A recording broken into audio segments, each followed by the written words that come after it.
Assalamualaikum warahmatullahi wabarakatuh. Perkenalkan, nama saya Sukri Hidayat dengan NIM 22043025 dari Prodi Akuntansi akan menyampaikan materi tentang kepailitan.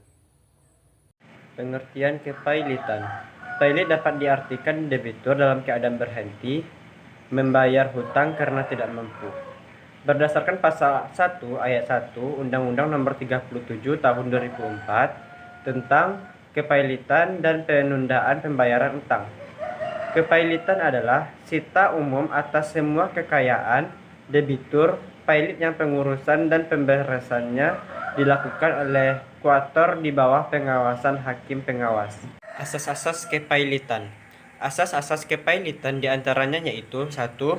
Asas keseimbangan undang-undang. 2.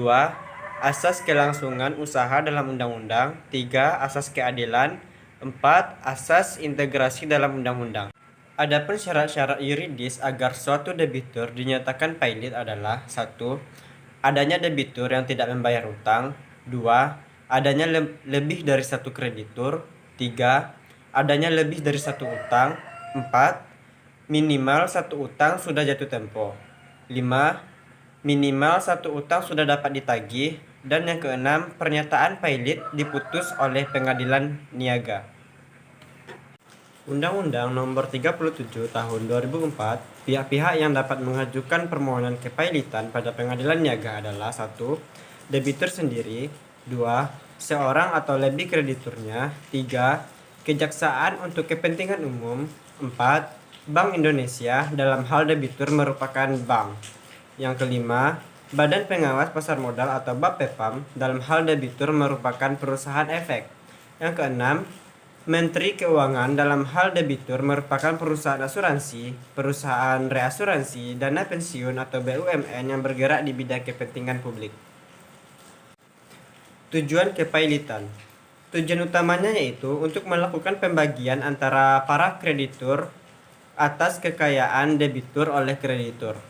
Maksudnya, untuk menghindari terjadinya sitaan terpisah oleh kreditur dan menggantikannya dengan mengadakan sitaan bersama sehingga kekayaan debitur dapat dibagikan kepada semua kreditur sesuai dengan hak masing-masing. Dasar hukum kepailitan. Pengaturan mengenai kepailitan di Indonesia dapat dilihat dalam beberapa ketentuan, di antaranya yaitu 1. Undang-Undang Nomor 37 Tahun 2004 tentang kepailitan dan penundaan kewajiban pembayaran.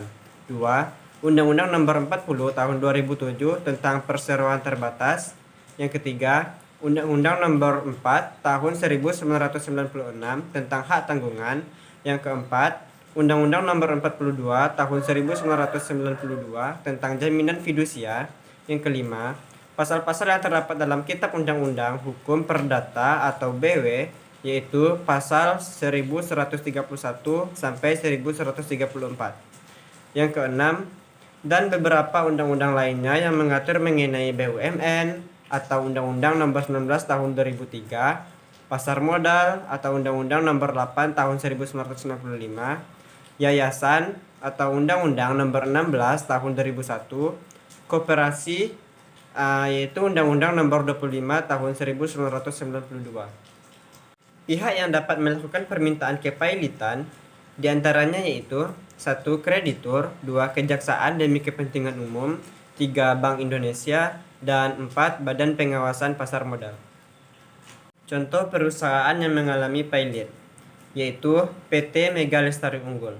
PT Mega Lestari Unggul dan keempat penjamin utangnya dinyatakan pailit oleh Pengadilan Niaga Jakarta Pusat pada 22 Februari 2017.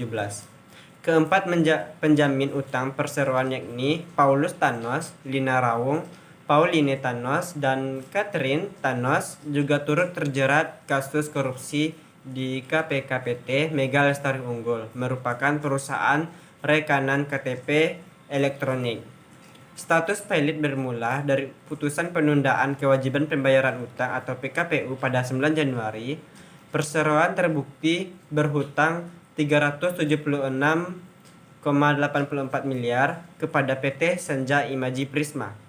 Selanjutnya, dalam masa PKPU, seluruh kreditur menolak perpanjangan masa restrukturisasi utang selama 180 hari. Alhasil, persoalan tersebut dinyatakan valid. Penundaan kewajiban pembayaran utang atau PKPU. Pengertian PKPU yaitu menurut pendapat Munir Fuadi, penundaan kewajiban pembayaran utang atau PKPU adalah suatu periode waktu tertentu yang diberikan oleh undang-undang melalui putusan pengadilan niaga, di mana dalam periode waktu tersebut kepada kreditor dan debitur diberikan kesepakatan untuk memusyawarahkan cara-cara pembayaran utangnya dengan memberikan rencana perdamaian atau composition plan terhadap seluruh atau sebagian utangnya itu, termasuk apabila perlu merestrukturisasi utangnya tersebut. Dasar hukum PKPU. Di dalam Undang-Undang Kepailitan Undang-Undang Nomor 37 Tahun 2004, Pasal 222 Ayat 2 dikatakan, debitur yang tidak dapat atau memperkirakan dapat melanjutkan membayar utang-utangnya yang sudah jatuh waktu dan dapat ditagih, dapat memohon penundaan kewajiban pembayaran utang dengan maksud untuk mengajukan rencana perdamaian yang meliputi tawaran pembayaran sebagian atau seluruh utang kepada kreditor. Pihak yang dapat mengajukan PKPU yaitu debitur, kreditur, dan Bank Indonesia. Dalam hal debitur adalah bank. Akibat adanya PKPU adalah 1. Badan Pengawas Pasar Modal atau BAPEPAM. Dalam hal debitur adalah perusahaan efek, bursa efek, lembaga clearing dan penjaminan, lembaga penyimpanan dan penyelesaian. 2. Menteri Keuangan. Dalam hal debitur adalah perusahaan asuransi, perusahaan reasuransi, dana pensiun atau badan usaha milik negara atau BUMN yang bergerak di bidang kepentingan publik.